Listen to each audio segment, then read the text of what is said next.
having you. Do subscribe to the channel MI4 Studios on YouTube and our other social media platforms. Do share, comment, and then like our conversation. This day we take a look at the coming of the president of Burkina Faso, Ibrahim Traoré, joining Ghana and the rest of Africa at the Golden Jubilee launch of ECOWAS. And then His Excellency Ahmed Bola Tinubu, the president of Nigeria and the chairman of the ECOWAS, also coming. So definitely there's a lot to talk about when it comes to this particular issue. But first of all, subscribe to the channel MI4 Studios on YouTube. My name is Ishmael Mubarak. Right, let's go straight into the subject and talk about the ECOWAS as an organization, and then we're going to talk about specifically, we're going to place focus on the greatest attribute of the president of Burkina Faso, Ibrahim Traoré, who is also coming down into this particular country, Ghana, for the launch of the Golden Jubilee. There's a lot to talk about. When we talk about ECOWAS, everybody knows. I believe that everybody has heard about ECOWAS and everything that falls within the ECOWAS sub-region.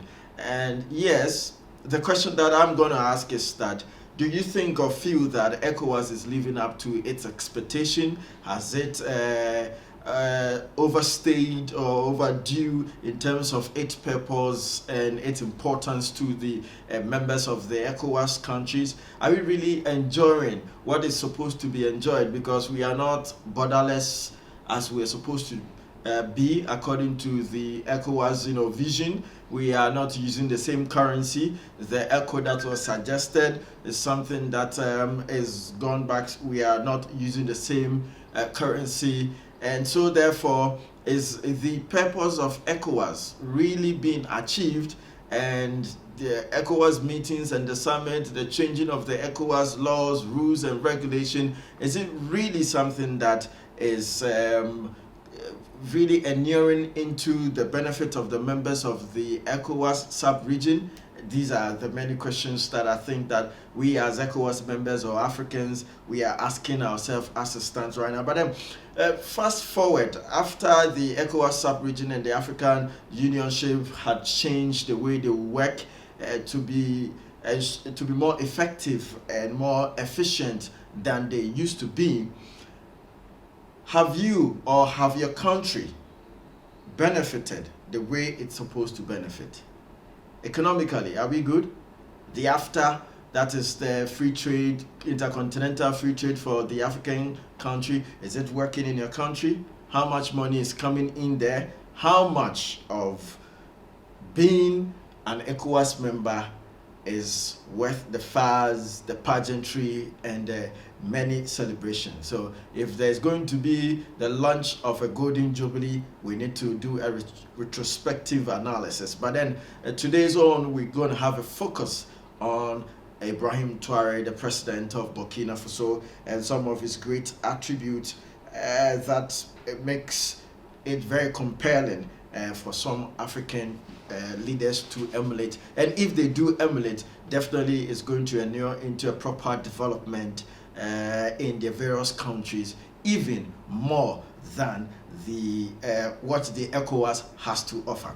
Right, President Ibrahim Traoré, we all know that is a junta leader, and we all know that in his time as the president, a lot has happened, especially exporting the French out of the Burkina Faso, removing the French embassy, cutting ties with a lot of European and French, speaking countries in the European sub-region, cutting almost all the economic ties, seizing of mining, sectors and other strong sectors of the economy, and making sure that they are going to domestify that, and which is really helping them, because before then they used to just benefit pennies from their gold and other resources, but now they are enjoying up to about 12% as a result of his leadership. Roads are being constructed in Burkina Faso at a fast pace that you could not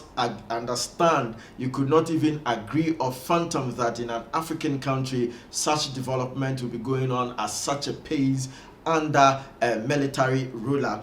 Upon his ascension to power as the president of the Burkina Faso, the ECOWAS decided to, defend itself militarily as against the Burkina Faso, as well as its neighboring countries or its associates in Mali and Guinea and the likes, who are also in the juntas as it stands right now. So at the end of the day, the three countries that had successful gone through a military regime and are being led by military rulers such as Assimi, Goïta and the likes out there, came together and were ready to battle it out with the military of the ECOWAS. At a point, the judge all happened, and then we did not experience anything of that sort. But yes, still, the three juntas came together to also form their association. The question is that, has the Burkina Faso or the junta-led countries returned to the ECOWAS fold because they didn't think that the ECOWAS fold was good enough to give them that kind of developmental propeller that they require to live in their country? Let us take a look at about 5 great attributes of Ibrahim Traoré. That, if you remember, Ibrahim Traoré was in Ghana for the swearing in of the President John Dramani Mahama on the 7th of January, this year. And when he came to the country, he entered silently. And nobody really knew whether he was coming or not.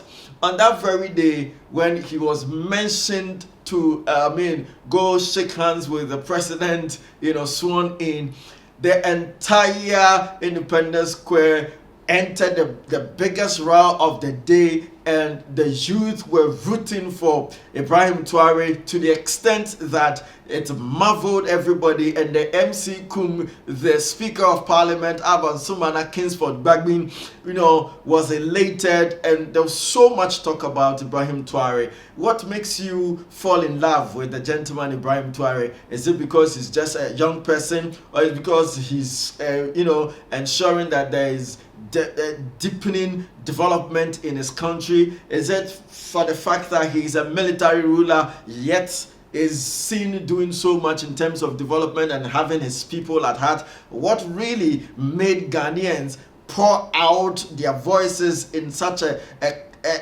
thunderous manner just because a junta leader had come to pay homage to His Excellency John Dramani Mahama during his inauguration? And physically, if you check, definitely there's a lot of things happening in Burkina Faso in terms of development that it is telling everybody that the people of the Burkina Faso are happy with their president. I do not know how the Europe or the Western countries are feeling about it, but Russia is definitely getting the best of Burkina Faso, and the friendship between Ibrahim Traoré, as the Russian President Vladimir Putin was the first person we had seen publicly Ibrahim Traoré handshaking during the Russian African Summit last year. So there's a lot and a good relationship between Ibrahim Traoré and Russia over there. Russia, has had a very good relationship with certain critical African countries, including South Africa, when they had to support them fight the apartheid regime, and also some other African countries receiving lots of aid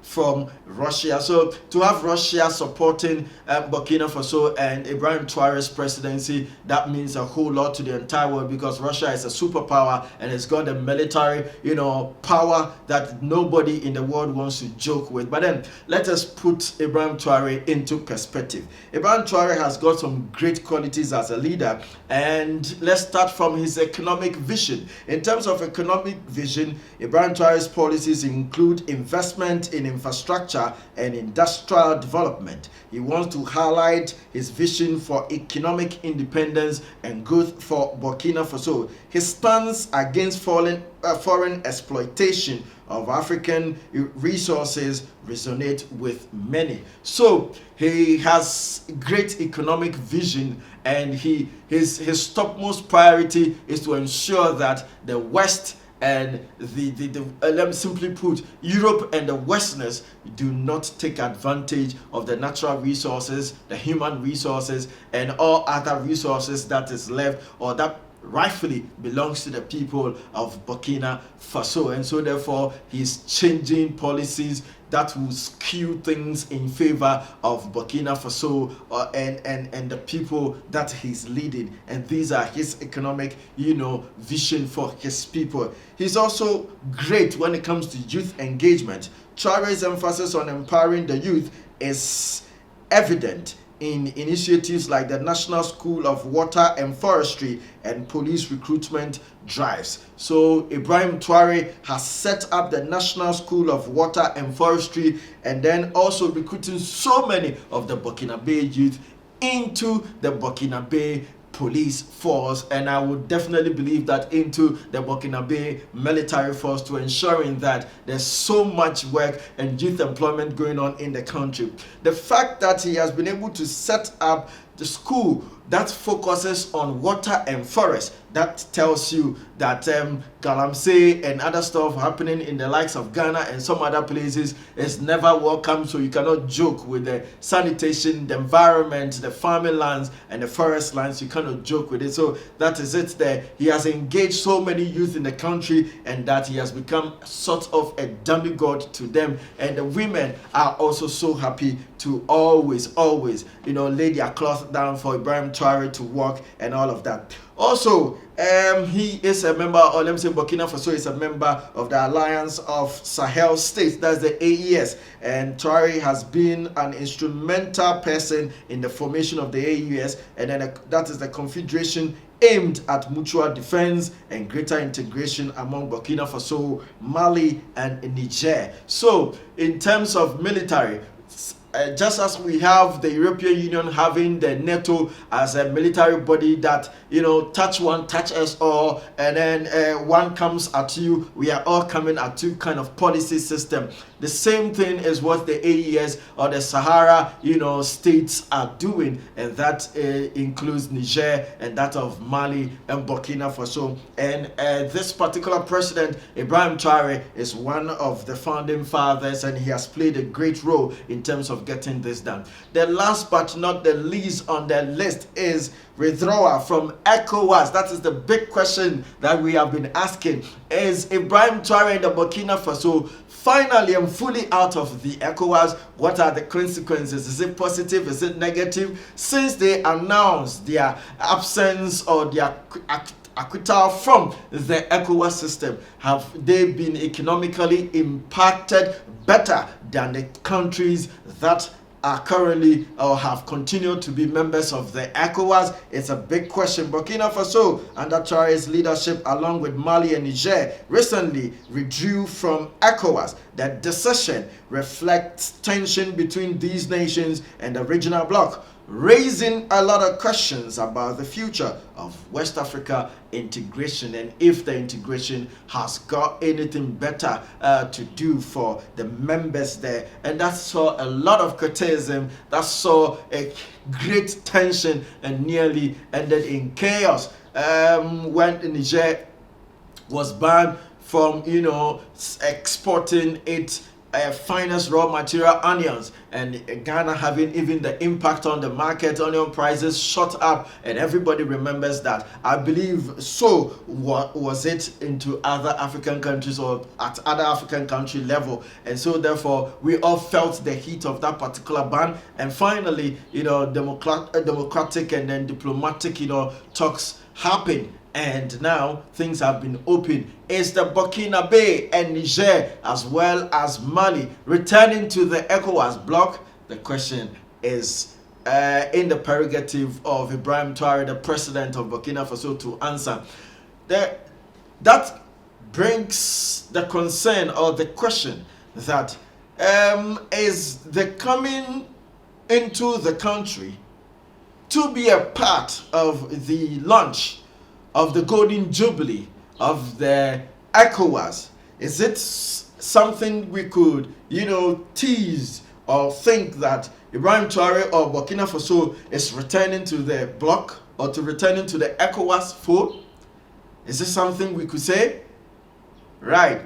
If you think that it is best for them to, come back to the ECOWAS fold, you can just put your comments there. Let's get interactive. Let's know where you're watching from and all of that.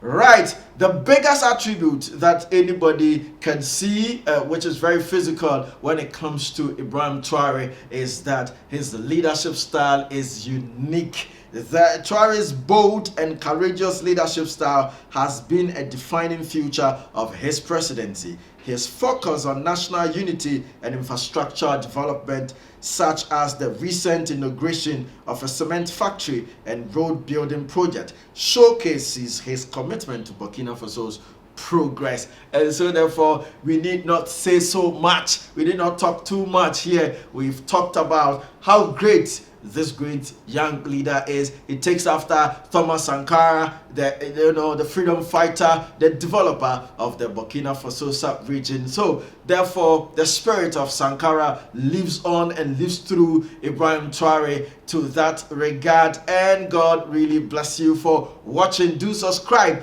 and share your comment with us. Do you think that Ibrahim Traoré and the Burkina Faso is returning to the ECOWAS bloc? My name is Ishmael Mubak, and thanks for watching.